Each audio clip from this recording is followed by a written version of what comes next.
impact to the society. But there is a problem when the university do the role as the third task, the third mission of university to apply their research or they transfer their knowledge to society. Because university and business corporation, I will say as UBC, is not a natural strategy for university itself or even for the business. And this because the capability of bringing of two features is needed. For the secondary data we have, for the secondary research data, we know that not so many universities can able to do that.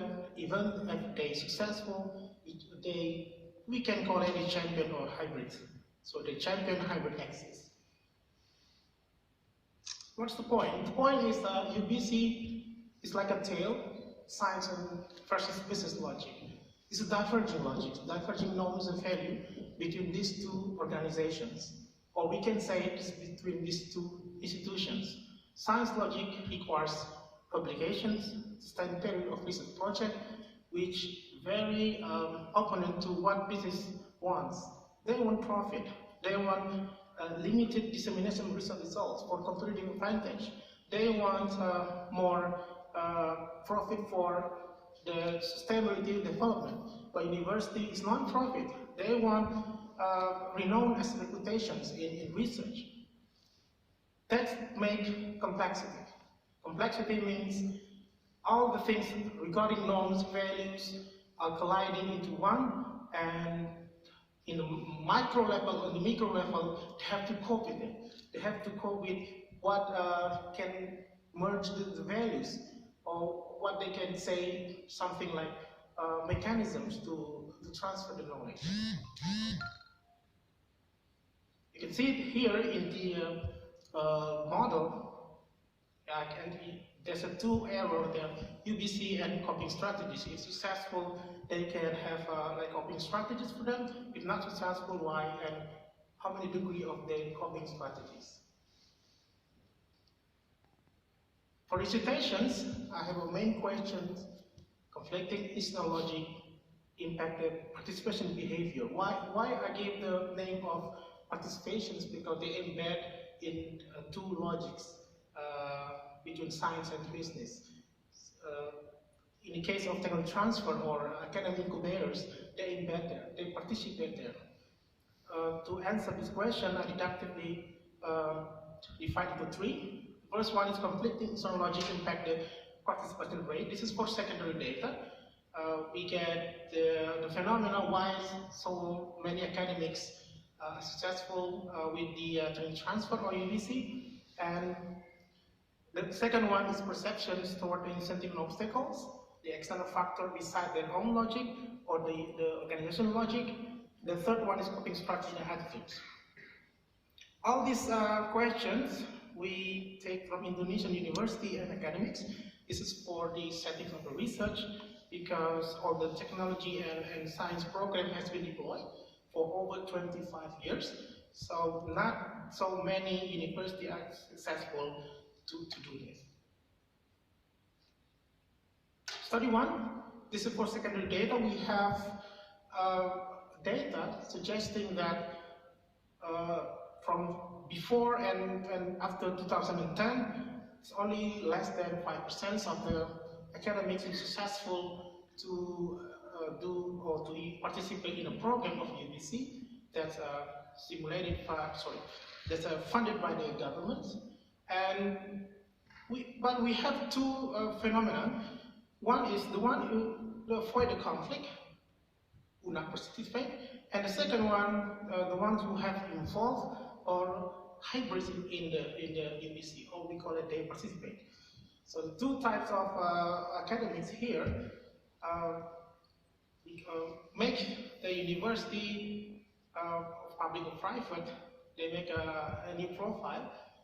In 2010, if the deployment of ICT support, so online, everything is online, so reduce bureaucracy a little bit and so many participations. But still, the classic problem with the logic is still there. In study 2, I go out from the logic perspective and to see how the external factor can affect the logic with the incentives and obstacles for the UBC, because the logic defined as the norms and values for individual organizations. So I take the word perception here, how they see incentive and obstacles. The main finding is personal and institutional issue is the most important barriers or obstacles, while funding is differ between private and public university, because private university they should make their own logic to get money or the profit. The study number 3, this is a participant behavior, is more down to the individual level. The degree of the coping strategies, we operationalize the theory and start to see the metrics of what individual academic are grouped into. So degree of hybrid strategies, from this empirical study we have in the middle, we can say intermediary, integrator, and educator. And what they do is not merging the logic into one, but they try to be a hybrid as to compartmentalizing the two logic. And this, the second one is the persistent to science logic, they are simplified. And the field of science, in this research we have 2 fields of science, or disciplines, it's computer science and electrical engineering, may affect the coping strategies. We put it together into this matrix of diverging science logic and business logic, experience, the degree of they know about the logic, both in vertical and horizontal way. And from our the empirical data, we have in the middle for the hybrid, we have intermediary, educator, and integrator. While in the first defying logic, we have novice, follower, and protector. From the Pastor and Santos, they propose here the hybridizer, the high level of merging of the logic, but we hardly could not find it. There's no significant interviews or text that's saying that they have a company, but they put all the science or norms or value of science into the company goal or company practices. We could not find it. It's a very specific way they say we label them as they hybridize it. For all the 3 empirical studies we have, we try to have scientific contributions. While many studies goes from the hybrid organizations and in the macro level, we start looking into the micro actions of actors at the micro level. And less papers, or maybe just like concept papers, tell about the micro actions, but not in very specific way. Most of them use the hybrid as the one who can bridge or who can ping the logic, but not in very specific way. And then the hybrid actors in hybrid organizations, organization is like a system, and every actor is like an element of the system. They have they influence the whole package of organization as a whole.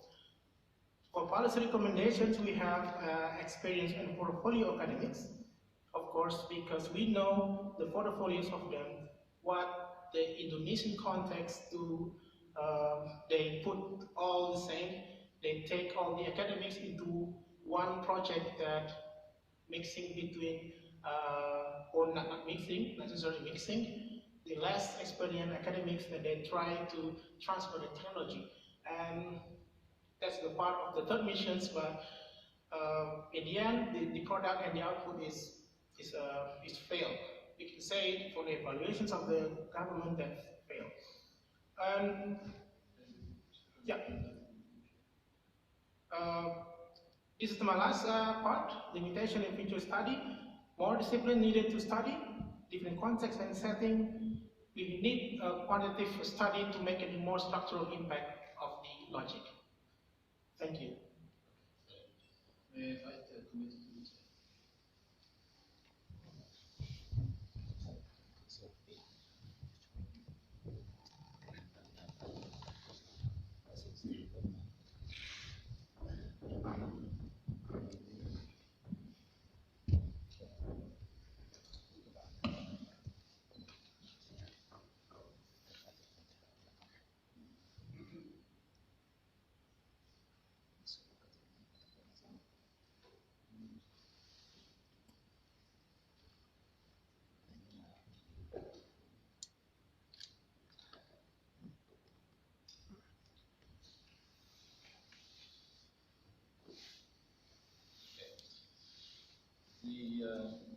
may I hear from the candidate that he is prepared to defend his thesis? Yeah. Rector, on your authority and as authorized by the College of Deans, in accordance with the Doctoral Examination Committee in the Faculty of Social Science, I'm prepared to defend my thesis entitled Conflicting Logic and Hybrid Strategies in the University Business Corporations and Empirical Study in Asian Universities in order to obtain the degree of doctor. The opposition will be opened by Professor Baker, Professor of Science Marketing from the Fachhochschule. Very much welcome in our midst. On the authority of the rector and by the virtue of my rights, I will ask you a question, dear candidate. I really much enjoyed reading your work, and I clearly say that it is contributing to the knowledge in the field. However, I have a question on the theoretical framework you applied to your thesis. You are using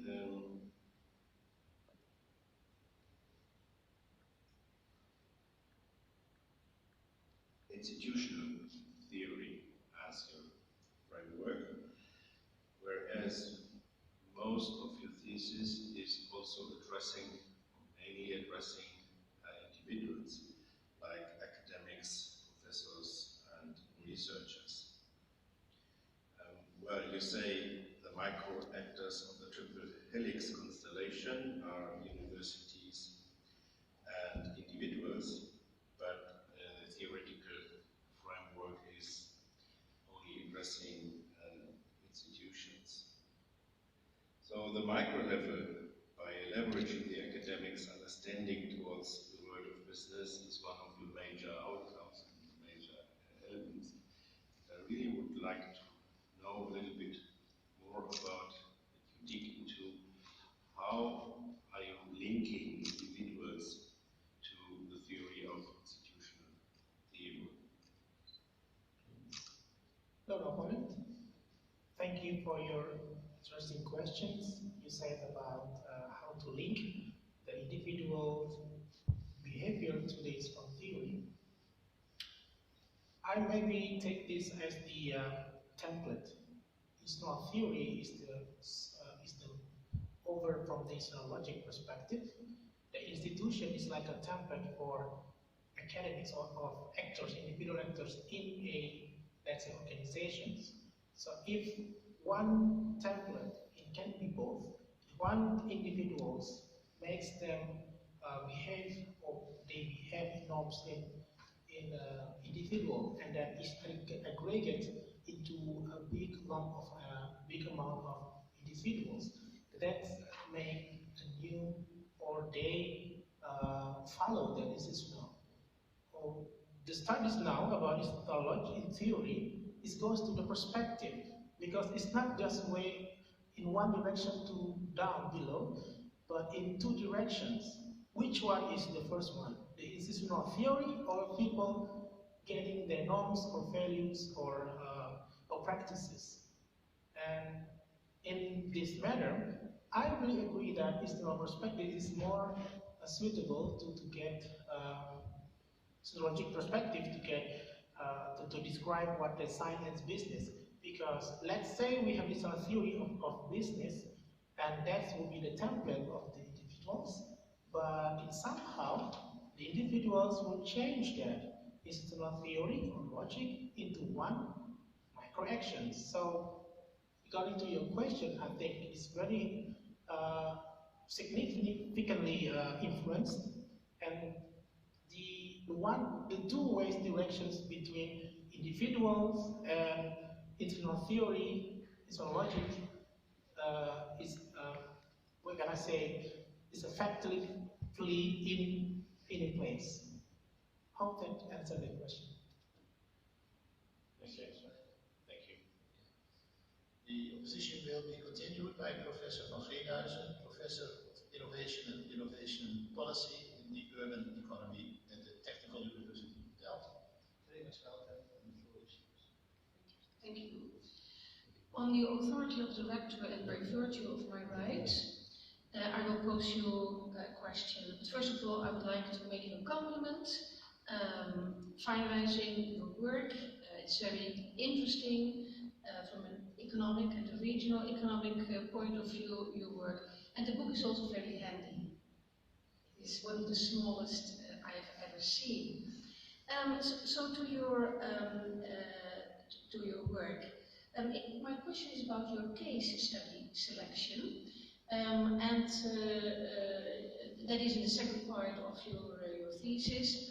You selected Western Sumatra, and then I quote, "It is an area or cluster where universities and businesses are close to one another. It is also an area that can represent Indonesian universities in general." Quote. Type of university, public and private universities. Then to your choice of the faculties maybe, but it is about electrical engineering and computer science for two reasons, and I quote again, "Rapidly growing sectors, these disciplines have a close relation," that's the second reason, "with the business worlds over decades." Now, when I saw your presentation this morning, I got a bit confused because you suggest that that the region is highly developed in this sense, and also that the faculties you have researched or the people that there it is well developed as well. This type of relationship. What is correct? Is it badly developed or is it well developed in Western Sumatra at your faculty? It's a very short question, you can say yes or no. Could be yes, could be no. Sorry? Maybe yes, maybe no. It depends on which perspective you see. The one thing is, most of the Indonesian location or the geography, it's not like many developed countries. The industry and the houses and university, they just scramble. So in my case, they are close to one another. Like we have their cement industries, and we have there also the small medium enterprises near there. And they're choosing for these two university because one thing is private and the other thing is a public university. So they have different system, but they lie in the middle of the locations. And the second one, about choosing the electrical engineering and computer science, one thing is, both of them, they are, according to theory, they're a professional democracy. Computer science itself, they have 12 contexts of research that they are not driven by the computer science. They're driven by the concept itself. For example, there's like bioinformatics, algorithms for logistics or something like that. And most of, I can say for you, the program of Indonesia, they try to problem solving the, let's say, the logistic problem. That's for the computer science, they do it. But I think it's not open together between the university and the industries, but it's like a coincidence place between computer science and electrical engineering with jobs and the closeness or the proximity between university and industries. But above all, what important is why Indonesia, because this is getting obligatory for academics. So the third task, sorry, three tasks: teaching, research, and we call it community service. That's part of UBC, but they get credit for that. So beside two disciplines, proximity, but they have to do it anyway. They have to do it in order to get more positions, not just more positions, but every academics they evaluate by the government. So I do agree that for your sentence, maybe you're confused a little bit, but this is like a linear choice for us to get a research setting. I have then a follow-up question.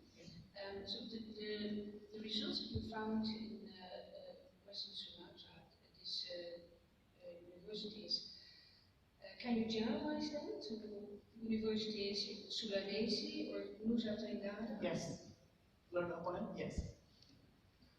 Yes, we can generalize them. That's why fully we can generalize them because we have the same system, everything, and we be controlled by the government. And for the information is every aspect of the management of higher education, we should send it to the Ministry of Education. There's the same templates for every university. The only difference between public and private university, the only money. The funding comes from the government, from the public, but the private is funding from the stakeholders and the students. And one criticism is that they make accreditation the same one with the universities, but how can they say? Because one is they get the money and they abundant of research, funding research, but the private no. But they ranking university based on the same standard. I hope that answers your question. And the opposition will be continued by Professor Huisman, Professor of Knowledge and Organization at the Faculty of Economics of this university. What is yours? On the authority of the rector and by virtue of my rank, I'd like to ask you a question, but first I would like to congratulate you with the thesis. I like reading it. I am trying to work together with business as well, and I sometimes have a hard time doing so. So every idea or expertise that helps me reaching that divide is very helpful. And it was a pleasure to read your thesis, so thanks for that. So now here's my question. My question is about your dependent variable. Okay. It was difficult for me to really see what is your dependent variable, maybe because it's qualitative research, but I think all research, independent of qualitative or quantitative, has a variable that you want to explain, right? And based on that, you're building a theory. So I think, but I might be wrong, so that's my first question. Your dependent variable is behavior, participation behavior. So then yes? Yes. Then my second question is, if you are interested in behavior, why did you study and why did you use methodology of survey or interview, only and not study the real behavior of the people that you analyze? And I'm asking you this also because in your thesis you also say that unfortunately there's not a lot of micro-analysis on this topic. So, you know, that opens the door for studying the practices or the activities of people in the field and how they come about or have problems in finding collaboration. So, so my question is, why did you use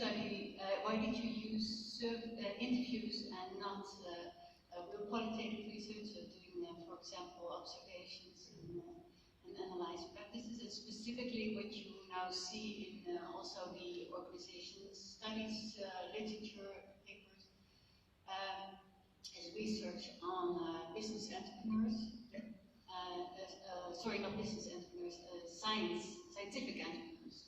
So, for example, Professor Raghuggarud is writing about this phenomenon, and he studies how entrepreneurs from the field of science create business together, and then he's really looking at the details of the practices and comes with other answers than you came. So my question is, why did you choose that? And if you had chosen a more qualitative in the sense of observation studies, why would you think you would have come to the same conclusion? Thank you for your very good questions. Questions about the methodology of the research. There's reasons for me to choose the interviews, because one, I start with the operationalizations of science and business. If I go to the observations, the main problem is I have to really, so this is going into two results.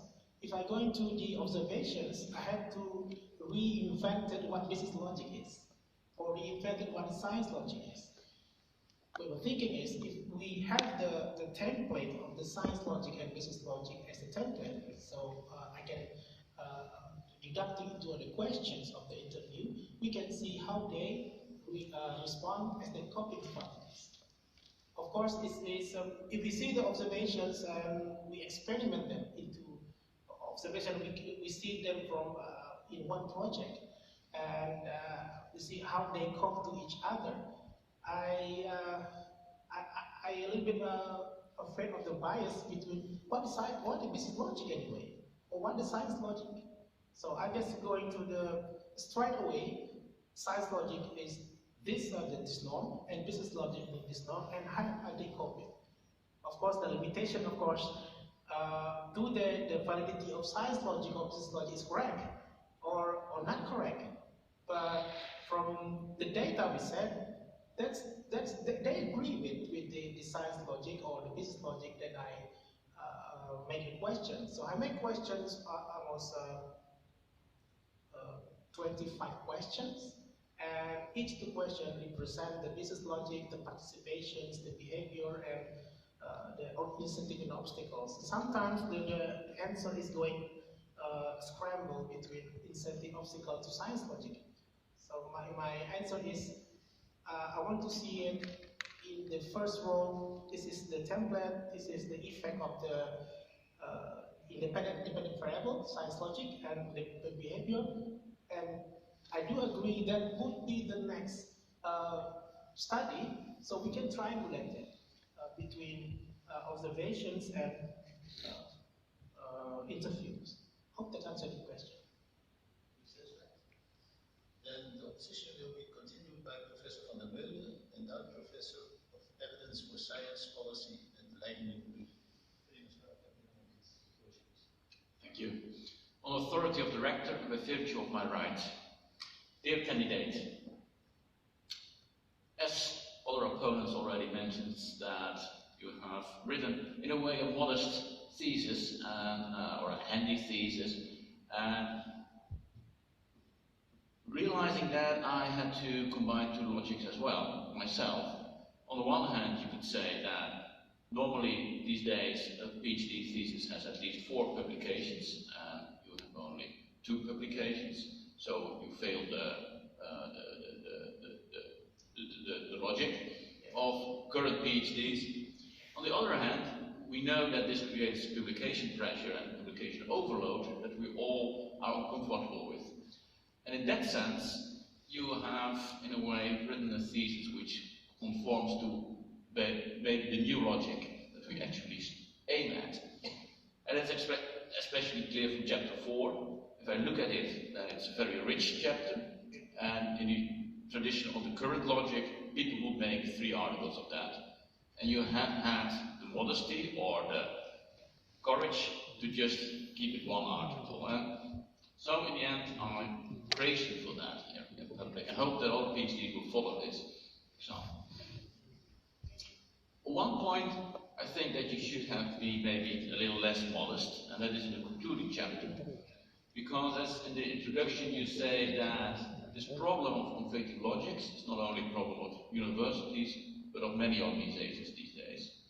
And you do not reflect on that in chapter 5, in the concluding chapter. And I think that's a bit of an omission.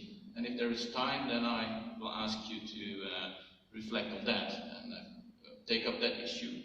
But for now, I want to look at the difficulty of taking universities as a case study, as a topic, as a unit of analysis, not as a unit of analysis. Because doing university studies is always difficult, because we tend to think that we know what universities are, and that they are all the same across the world. And we recognize them as a university wherever we are. And at the same time, they are very national organizations, and they are very different. And now I have a problem because I don't know much about Indonesia. But I know about university studies in Europe, and then I see these problems so that they are very national. And for instance, in the Netherlands, with its strong consensual culture and a lot of coordination, it's always difficult to apply Whitley, especially for fields with low task uncertainty and low dependency, because this coordination creates task certainty and mutual dependency at the national level for the individual scientists.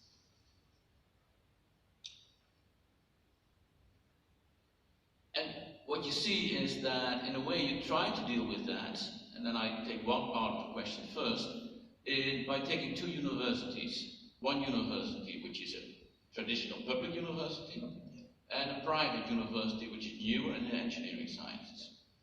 And so you expect different attitudes within these universities, and yet we don't find them in chapter 4, and it seems that universities follow the same logic.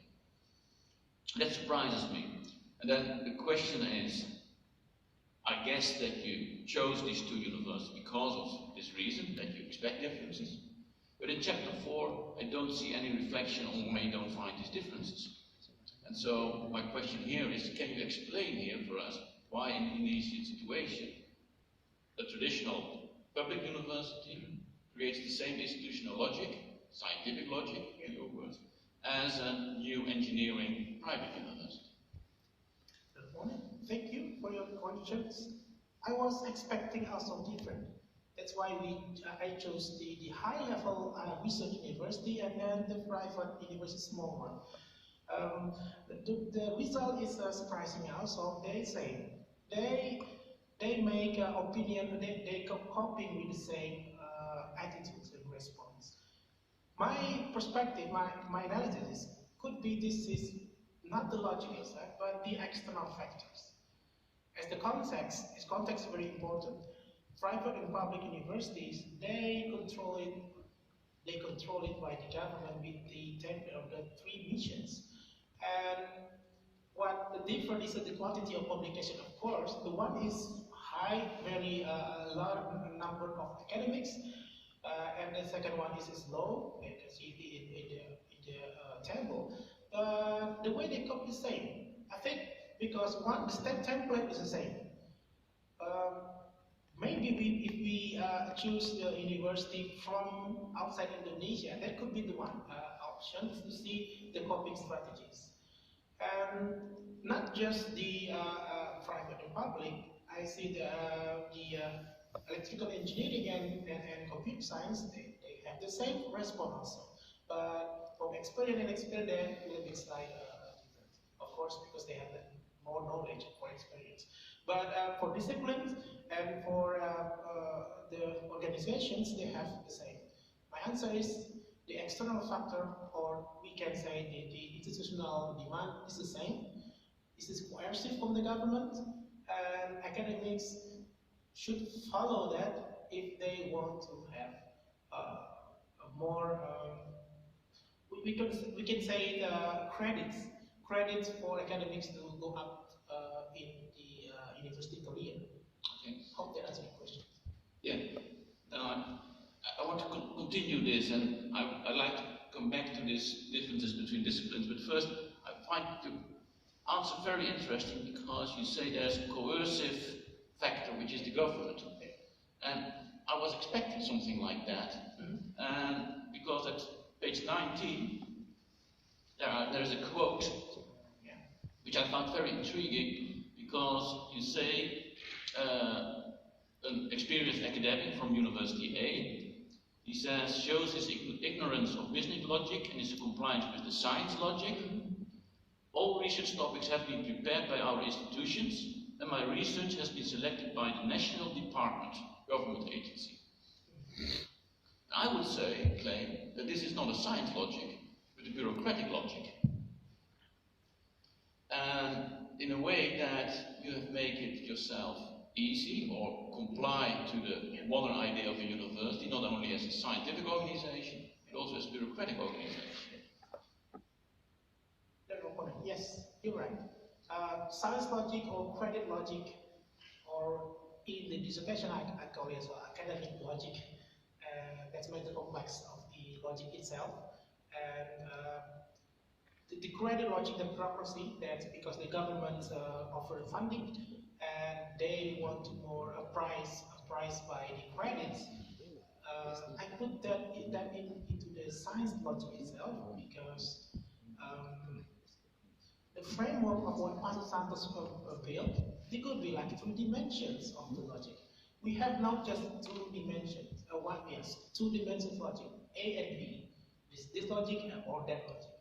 And the difficulty is we have to A, B, and C, but they're different perpendicular to each other.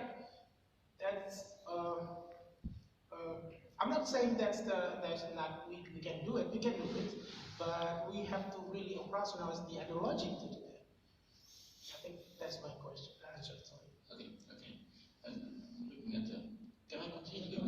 Because in a way you also referred to, in a way, the second part of my question, which is a bit similar, because I now focused on the differences between the universities, but you also already mentioned that you also expected differences between electrical engineering and computer science.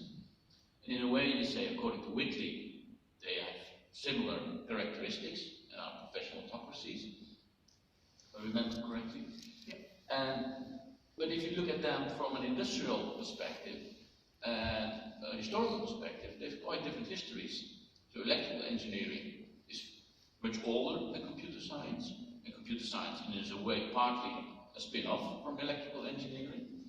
Electrical engineering in itself as a field has all kinds of problems, at least in many countries, because it has to merge with mechanics in order for robotics, with mechanical engineering.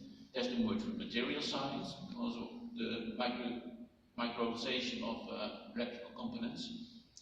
And so you might expect that depends a bit on the industrial ecology in these fields in Indonesia, that there is also differences between electrical engineering and computer science. And then where as an organization, you could say there's one external force, which is the government, and that's similar for both universities. I think you cannot say that for electrical engineering and computer science, and that you expect there are differences because of industrial ecology. So my question is, can you elaborate that and indeed then explain if there are such differences in industrial ecology for these fields, why there's still similar patterns within the universities? I do agree with you. Thank you so much. I do agree with you with the electrical engineering is older than computer science. Computer science just came out in the 1950s, and it borns from physics, math, and electrical engineering itself, and comes to what we call now in computer science and IT, something like that. Why? The reason we choose it is because one is the engineering is like, we call it like empirical science, I think, and computer science is formal science. Formal science means like a math. We don't need to make an empirical evidence or something like that. And electrical engineering is we need testing or experiments to prove that the finding or that the hypothesis. But in the end, we took the surprise from the data how they both get into cope with the business. First, in the book also I try to elaborate because of the electrical engineering, some of the values are the same. Something like maybe they build like electronic devices and they want to put it in industrial ecology, industries, and they have the same logic against the business logic industries. We have the settings, this university, both university, they have operations with the cement industries, and they have project to build in the quotations you have there about micro hydro, and that's the control system and everything, and the programming done in the computer science department, and the hardware they given by the electrical engineering. So I think that could be the reason why they are the same coping strategies. And I checked the background of them. Both computer science is more or less like in the faculty of the electrical engineering and computer science. So maybe this is the way that they have the same coping strategies. The position will be continued by Professor Vrije, Professor of Organization and Globalization at the Faculty of Social Sciences at this university. On the authority of the rector and by virtue of my right, I would like to ask you a question, but before my colleagues, I would like to congratulate you on the completion of your book. Like my colleagues, I'm quite interested in the whole notion of institutional logic. But they are quite detailed, so I'll go to the basics. First, emergence of new institutional logic is extremely complex phenomenon. And there are different mechanisms and enabling mechanisms that really create and help to create it. Some of them are replacing one organism with another mechanism, for example, the production of knowledge and so on and so on. Okay, so I want to ask you two related questions, very basic. First, why institutional logic? To explain what to explain. Why it is extremely this specific construct? How it really help us, how it help you to explain what you want to explain, this trend from academic end to commercialization. And the second, what is your theoretical contribution to the field of institutional logic or complexity of institutional logic? Theoretical contribution. Learn opponent. It's two questions from you. First one is why is some logic used in this dissertation research? For the first time, we started from the secondary data and all the documents from the evaluations that university and business corporations that had been done, because the practices of academics and values, they are conflicting to each other. So what we call this is like a traditional logic, because the theory of the logic is fit to explain between two levels, the institutional practice and how people or actors obey or embedded with the institutional theory. And university business corporations, they do have in different logic, institutional context. So, why not study cultural change, values, why institutional logic? Yeah. In my opinions, institutional logic is not like we study change management. Because change management is starting from the A point to the B point. From this logic, we're starting about the what causes and what happens if they logic. But I think there's a relation between the two. First one is if they change, there's a new logic coming. In my dissertation, we have let's say we have a new logic. We have a new hybrid logic between the stereotype of business people, stereotype of academics. We have hybrid. So that's maybe this answers the second question, is that the contribution is that in micro level, we can say we can bolding the term of hybrid academics or hybrid actors.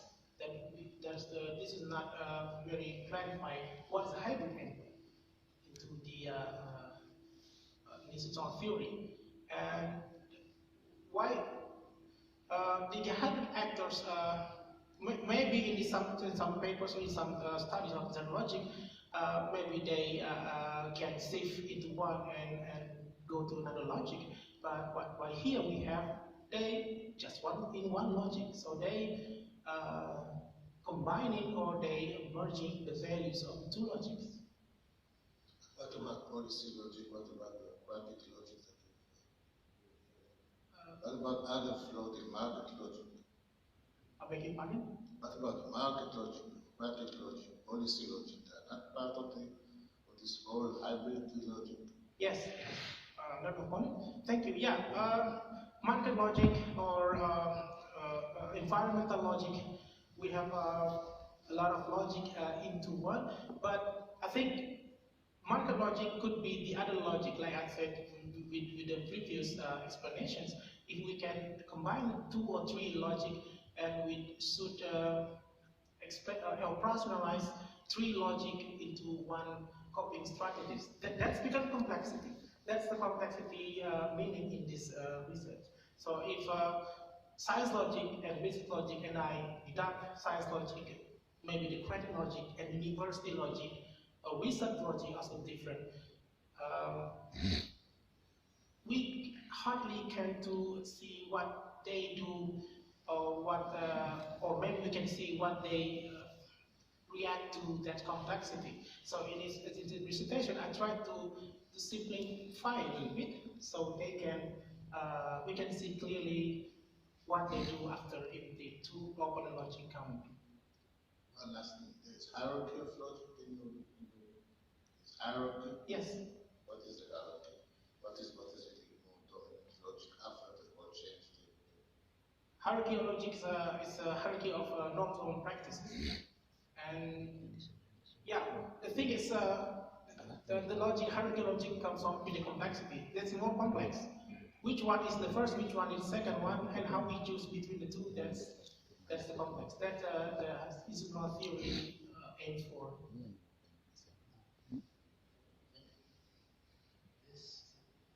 How answer the question?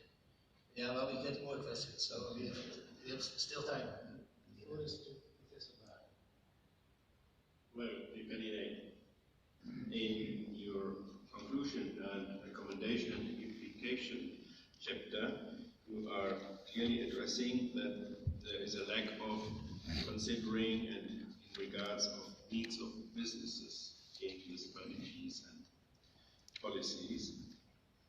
My question would be, and I clearly underline and support this statement, but my question is, where does this insight come from? Is it a conclusion of your research, or is it coming from another source? And if it is coming from another source, and it is common knowledge, why would you have you considered to talk to businesses as well and include businesses in your studies instead of just solely looking at the academic and universities and science side?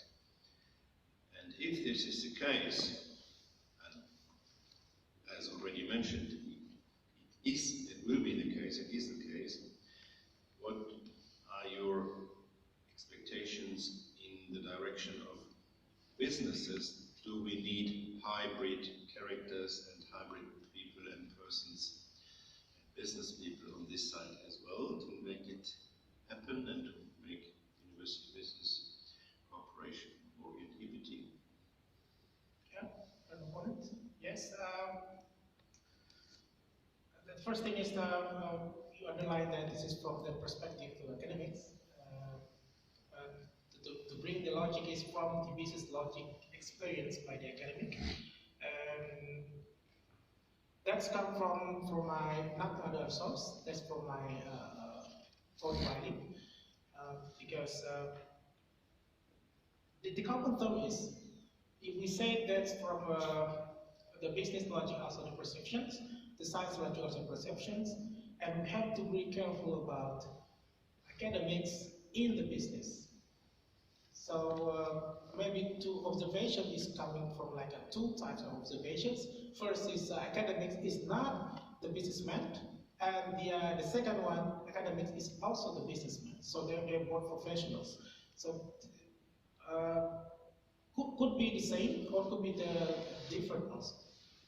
So I think that's for the own source and my source, and it could be happen in one perspective or in both into perspective. Hope that's a good question. Yes, so you are requiring hybrid characters and people on the science side, people who are familiar with science but also with businesses. My second part of the question was like, do you expect those kind of people, hybrid characters in business as well, if it should be a success, or is it not necessary? Yes, thank you. For the innovation system, I think we should expect from the business could be a hybrid persons. Of course, the technology transfer is more like a penetration between university, from the university and to business. But for innovations or working in, let's say, innovation ecosystem, we can do both. And they should know what the university do also, what the norms and values of university, because maybe or it happens in R&D, research and development, and the business could be or maybe from the academics. Thank you. Maybe later. The opposition will be continued by Professor Martin. Thank you. Dear candidate, I have a very down-to-earth question again, and it is about your recommendations, page 122 to 123. And there you write, among others, that having business and technology incubators would maybe work. Now, my question is, are you thinking of incubators like we have here in Western Europe, or is your perception of an incubator in Indonesia that is something different? For example, is it a building, a separate building, where there is this proximity between small companies, or is it just within the university where there's another type of incubation, not only because incubation can be about companies, but also about new knowledge and having the knowledge moved towards the market.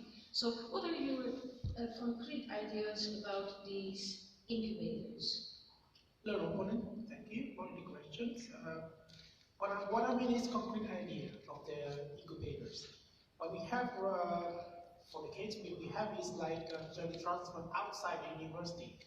So we build or we contribute to the small, medium enterprises and industries, but we should get out of university and build outside and then we back again to university. The idea to make an incubators, like I write in the stations, so this is, we can build it more close with a clear target of the project, which right now is more blur with the project, and then sometimes the industry just pessimistic about building new technology in their industries, in their company. And I did myself involved in the tech transfer industries, and we just make it as like a symbol. Sometimes we just make it like a formal, but it's not getting concrete product in the end. So this incubator, like what we have here in Europe, I think is better to apply. So they can bring together the goals and values and everything. Hope that answers the question. Well, type of companies do you expect to relocate it in the technology incubators in Indonesia? For example, if you take the professors or other academic staff, can they simply make a company, establish a company based on the knowledge at the university? And that links to the ownership question of the knowledge. Maybe you can comment on that. Yeah, thank you. Very good perspective. You mean like a spin-off company from the professors and they build a company. Yes, we have several professors do that, but that's not really incumbent. What I know from the second grade, and they're not really close with what university do. They're simply doing business, not knowledge from university, and not sort of like spin-off company. They just doing business. They have two logics. Okay, this is my business project. I do it in outside the university, and then if I teach that, I bring that to university. And what one thing in incubators now is different. So we have common product that we have to build. So the values and practice everything is merged into one.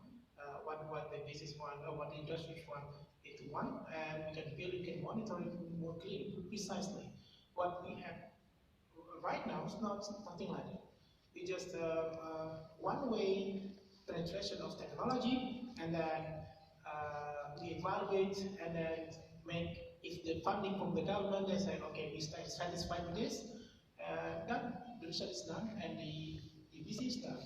And the government is satisfied, but the industry is not satisfied. Hope that answers the question.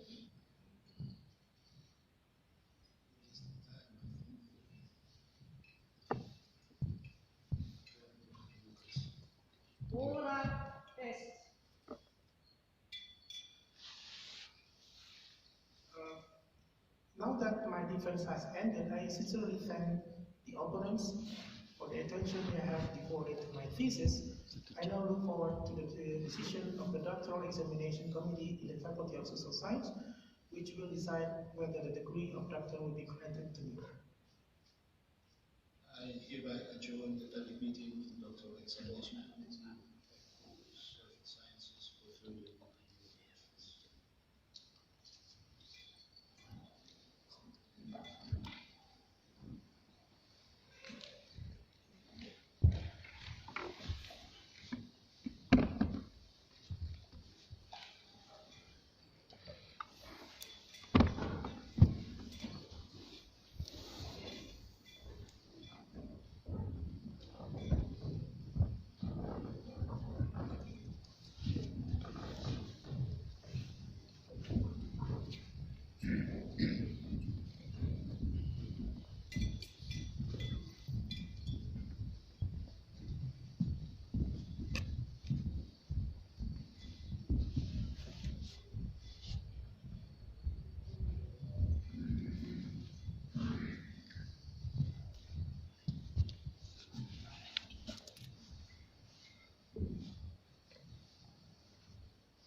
Kok kejadian itu